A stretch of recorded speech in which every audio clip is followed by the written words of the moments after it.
Okay, so one of my friends just gave me an idea to do a YouTube vlog. I obviously don't have a phone holder right now. I'm using a Kleenex box to hold up my phone on the steering wheel. Probably not the best day to start because I'm sick and it sounds like I have cotton balls in my throat because my tonsils are so swollen, and I went to the doctor 3-4 days ago and whatever they gave me is not working. It's just a steroid. But they gave me a shot and a steroid pack and I don't feel any better besides the intense headache I was having, which was sinus and ear related, but whatever. So all that to say, my name is Julie and I'm a yoga teacher, and I just got to YMCA teaching kids yoga, and this is a new class that I've been teaching, usually teaching with another teacher that does most of the work, I guess you could say, and she was not there today, and I just realized I totally didn't do my eyebrows today because I was in a hurry and I was driving here, and so I did my eyeshadow at stoplights. I know, naughty, but that's funny. So this is what I look like with natural brows, but I mean, in the vein of being authentic and learning about intuitive eating, why not be me? So I've just had a lot of realizations in the last, what I think we've been doing intuitive eating for a week and a half, and a lot of just repairing negative thoughts and loving my body no matter what, and stopping all of the, oh, I can't eat this, I can't eat that, that's too much sugar, that's too much this, and I am just so unhappy. Like right now, I just noticed this a couple weeks ago because in the same class, the class that we're teaching, there's mirrors all the way around the whole room on all sides. Most yoga studios that I teach in, well, the one room that I teach in most of my classes, there's only one mirror and it's behind me, and so I don't really see myself as much. And she had us do this thing where we were holding our arms out, and I'm just gonna be here for complete authenticity. I have we call these the biscuits because it hangs over like a can of biscuits, but I have not seen my arm out like this, hanging all of that meat and it made me cry when I was telling my husband about it later. And then listening to the intuitive eating CDs of Lynn Triboli and I can't remember that. Let's see. Elise Resch, R-E-S-C-H, and she was talking about the more you see yourself in the mirror, and this scale. Gosh, damn it! My husband has my cell phone holder, and I'm gonna steal it back from him. The more you see yourself in the mirror, I'm just gonna hold the damn phone. The more you can have negative thoughts. And it's true, because I can go about my day feeling great and thinking I look good, and then I'll catch a glimpse, so fucking stupid to be so upset about a belly or an arm or thigh or something. This morning in the bathtub, I literally got tears in my eyes looking at my calves, because I've had a lifelong war with my calves, and how stupid, it's so stupid. And today it just hit me that if I didn't have them, which I know is ridiculous, didn't have legs, I would not be able to stand and hold my baby. I would not be able to rock my baby. Like, it's just so petty. And I know it's valid to have, and I know where it comes from. My dad made a comment when I was like 16, and mind you, when I was 16, I weighed like 130, 135, something like that. And just for reference right now, I'm just gonna be completely honest, and I feel like this is gonna be one of the only ways that I'm gonna be able to complete this journey of it's gonna be a lifelong journey of intuitive eating, is to be completely honest and say that right now I'm around 240. And I know I just had a baby, but he's almost a year old, so I can't really use that excuse. But I'm just gonna, it doesn't matter. Like, that's just where I am. After a lifetime of yo-yo dieting and low-fat dieting and Weight Watchers and Beachbody and Atkins and keto and paleo, and I mean, you fucking name it, I've tried it. And when I was 16, I did diet pills with a friend of mine, and I almost fainted because it was 110 degrees outside and I felt awful. But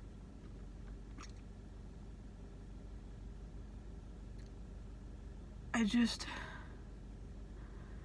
can't spend my life not looking at myself in the mirror. You know, like, you just can't, especially being someone in the front of a classroom teaching other people. If I look like shit all the time or feel like shit, I feel like if I were to go in there with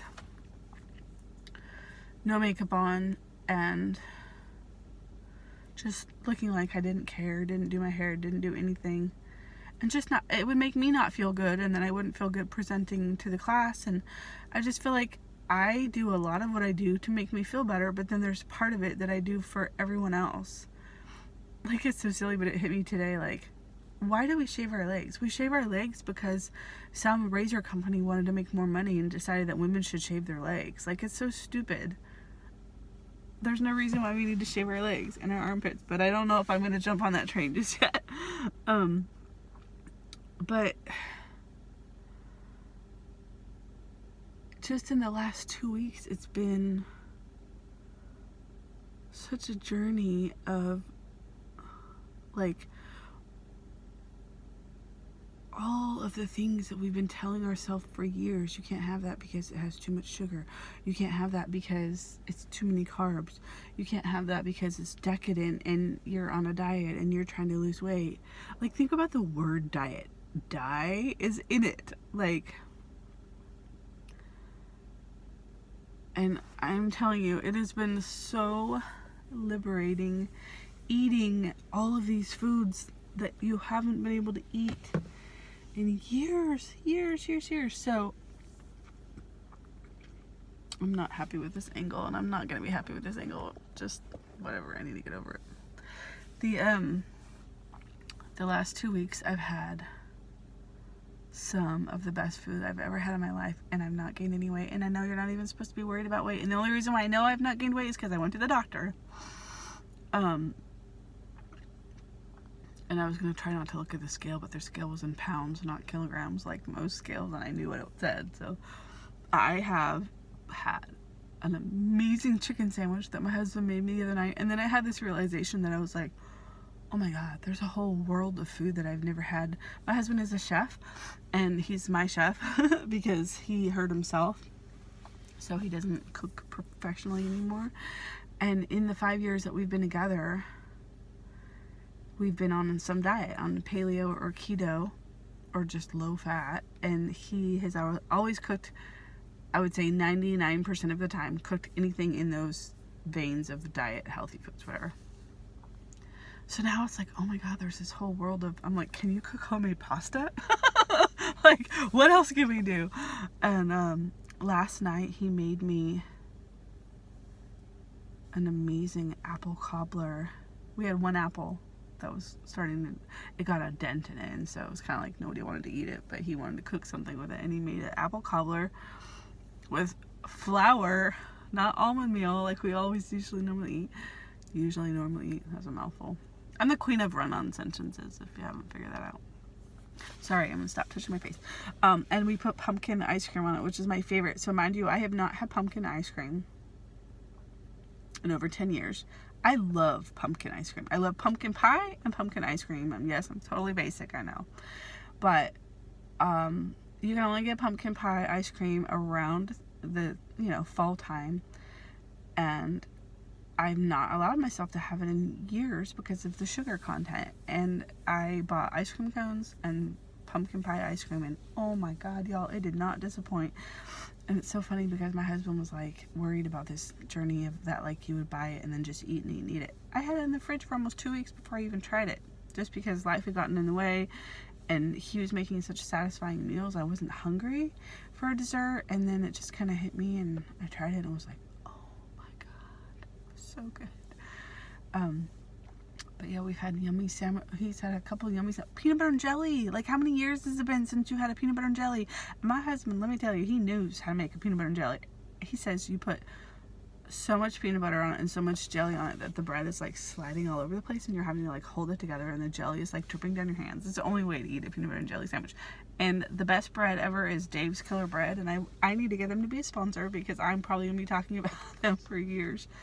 Literally one of the best breads I've ever had. So good. Coming from someone that I've been doing keto for, no joke, I want to say 4 years, on and off for 4 years, but mostly on. And then I had 3 pregnancies, 2 were miscarriages, and so with each of those pregnancies I gained 30 pounds because I couldn't do keto while I was pregnant because all I wanted was carbs to make the nausea go away. And then I lost, each of those 30 pounds I lost twice, and then I got pregnant, and I actually did keto the last 6 months of my pregnancy, and it did keep me from gaining a bunch of weight, but I was already super heavy when I got pregnant. So anyways, it's not about weight.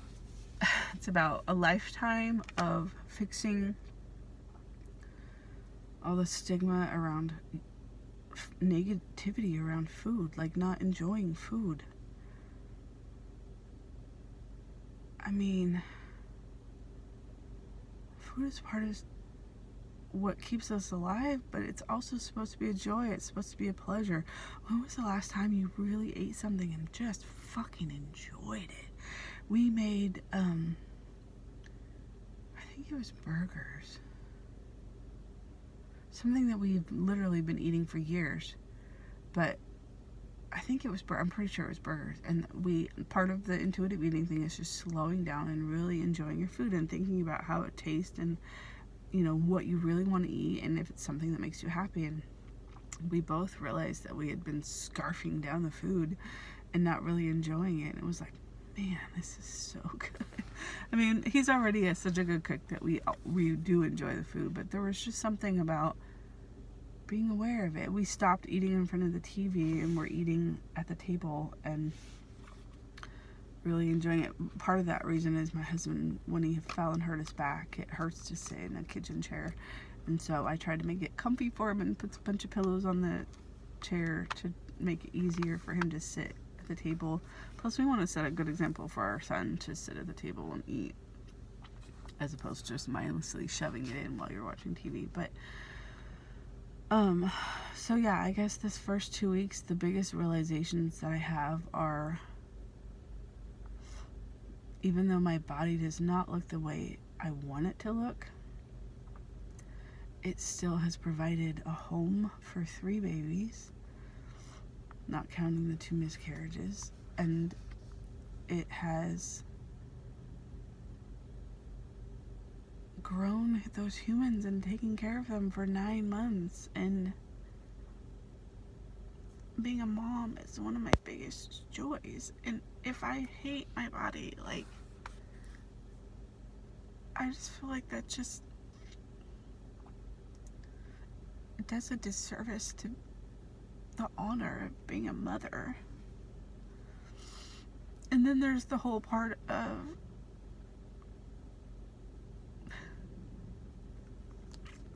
I'm just gonna cry at every video, I know.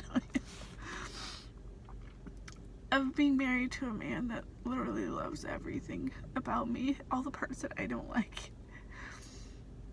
He legit loves the fattest part of my thigh, like the part that I hate because they touch each other when I walk.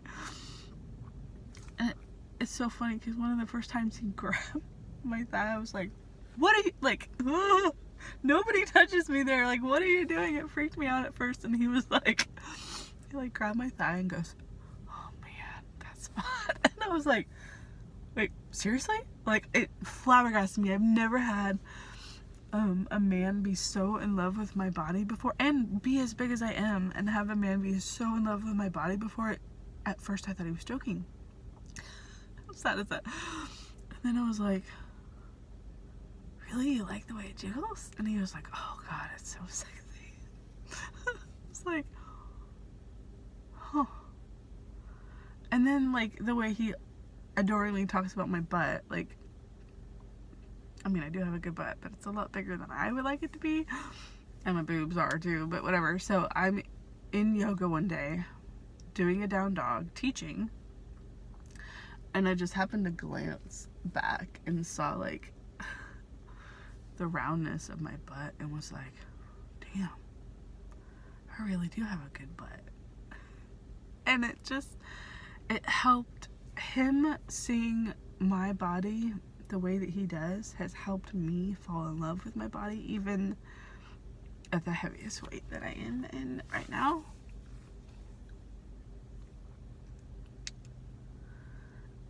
And I'm so glad I have a baby boy right now, not a girl, because this journey around a little girl will be really hard, because girls are so taught that everything is all about looks. And I just pray that we can raise this boy to not think of women as a piece of meat and that they all have to be skinny and perfect and cellulite free and stretch mark free and all that. Obviously I'm covered in stretch marks, my son's not gonna think that, but I don't know, it just definitely opened my eyes to just loving everything about my body and loving everything I eat, and to stop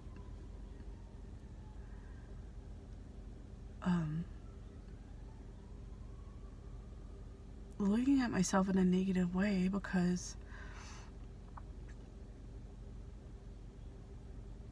while there might be parts of my body that I don't like, it's still done me a service of giving me 3 amazing kids. And like it or not, my husband loves my body. And I know it sounds silly, but like, I don't know if we would be married if I didn't have this body. I know that, I mean, he loves me for me, not just my body, but you know, it's like the whole package. You don't just date someone for their brains. So, I don't know, like, I mean, I just have to be grateful for everything I have. Even the rolls and the stretch marks and all of that, because they're part of what made me me. I just had to get that out. And this is my first video vlog with my shitty quality, my phone falling and my crying and bad lighting, but I don't have a lot of free time because I have 2 full-time jobs and 3 kids, 2 are grown, 1 baby, and so I have to sneak these moments where I can film videos. And being here at the Y with my second class, nobody showed up. It's a kids yoga that they pay for, and so they don't always come, but so my husband thinks I'm teaching yoga, and it's the only way I can get away with doing a video where I'm not gonna be interrupted is in my car. So I'm gonna go ahead and drive home, but I just wanted to leave this and post and create a video, a vlog of my my journey, because I know this is going to be a long, hard journey, and I'm already loving it so much. Like, I just feel like I've been so emotional in the last 2 weeks, and I'm not even PMSing, y'all. Just the whole, like, the journey of realizing how fucked up the world is to tell us what we can and can't eat, and how Instagram pretty everything has to be, and how I just don't want to be that way, you know? I don't want to have to censor everything. This is me, and this is who I am. I'm not gonna crop out all the stretch marks and the rolls and the, you know, I just can't. I can't keep doing that. So, hope you guys enjoy my journey. Bye.